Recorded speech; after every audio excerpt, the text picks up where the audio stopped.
পঞ্চায়ত নিৰ্বাচনৰ বতাহ বলিছে আৰু এই মুহূৰ্তত মোৰ সৈতে আছে বোকাখাট সমষ্টিত প্ৰতিদ্বন্দ্বিতা কৰিবলগীয়া আগন্তুক পঞ্চায়ত নিৰ্বাচনত প্ৰতিদ্বন্দ্বিতা কৰিবলগীয়া দুগৰাকী প্ৰাৰ্থী আছে। উল্লেখ কৰিব লাগিব যে ইতিমধ্যে মনোনয়ন পত্ৰ প্ৰত্যাহাৰ দিন উকলি গৈছে আৰু ইয়াৰ পিছতে বোকাখাটত মিত্ৰজোঁটৰ সমৰ্থিত প্ৰাৰ্থী ৱাৰ্ড সদস্য বিজয়ী সংখ্যা হৈছে 18গৰাকী আৰু AP মেম্বাৰ এগৰাকী। গতিকে এই দুজন প্ৰাৰ্থী আছে নিৰ্দলীয় প্ৰাৰ্থী, তেওঁলোকে আগন্তুক পঞ্চায়ত নিৰ্বাচনত প্ৰতিদ্বন্দ্বিতা কৰিব।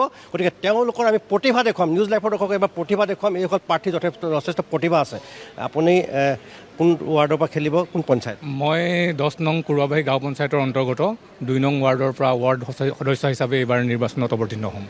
আমি যিহেতু প্ৰতিভাৰ কথা উল্লেখ কৰিছোঁ, গতিকে আপোনাৰ প্ৰতিভা আছে যথেষ্ট, আপুনি ভাওনা কৰে, গতিকে বচন লাগে। ঠিক আছে, মই মৎস্য অৱতাৰ নাটভাগীৰ বিষ্ণু চৰিত্ৰটি এটা সংলাপ আপোনালোকৰ আগত পৰিৱেশন কৰিবলৈ চেষ্টা কৰিম।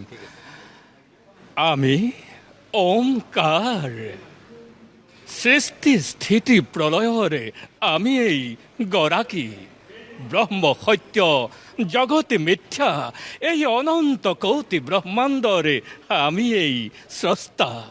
আমাৰ সৃষ্টিতে যেতিয়া অধৰ্মই ধৰ্মকে আৰু মহাপাপে পুণ্যকে গ্ৰাস কৰিবলৈ উদ্যত হয়, তেতিয়াই আমি আসুৰিক শক্তিকে বিনাশ কৰি নানাভাৱে নানা ৰূপে যুগে যুগে এই বসুধা ভক্ষতে হওঁ অৱতাৰ।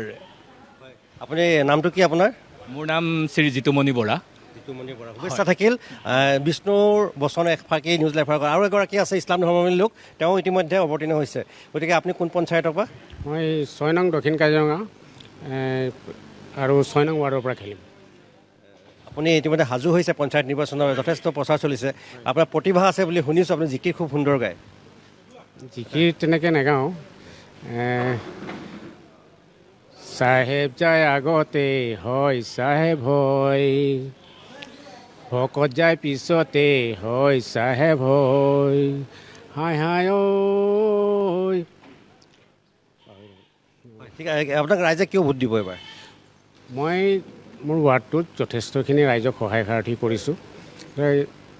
ঘৰ পোৱাৰ ক্ষেত্ৰত যথেষ্টখিনি মানে পঞ্চায়তৰ লগত যোগাযোগ কৰি ৰাইজক যাতে ঘৰখিনি দিয়াৰ ব্যৱস্থা কৰিব লাগে তেনেকৈ মই কৰিছিলোঁ। আৰু অৰুণোদয় ক্ষেত্ৰতো মই তেনেকৈ ৰাইজৰ পৰা কাগজ পত্ৰ ইত্যাদি লৈ মেলি তেওঁলোকক দিয়াৰ ব্যৱস্থাখিনি কৰিছোঁ। আৰু ৱাৰ্ডটোত বেমাৰ আজাৰ ইত্যাদি কাৰোবাৰ কিবা অসুবিধা হ'লে ময়েই গৈ পেলাই থিয় হওঁগৈ ৰাইজক।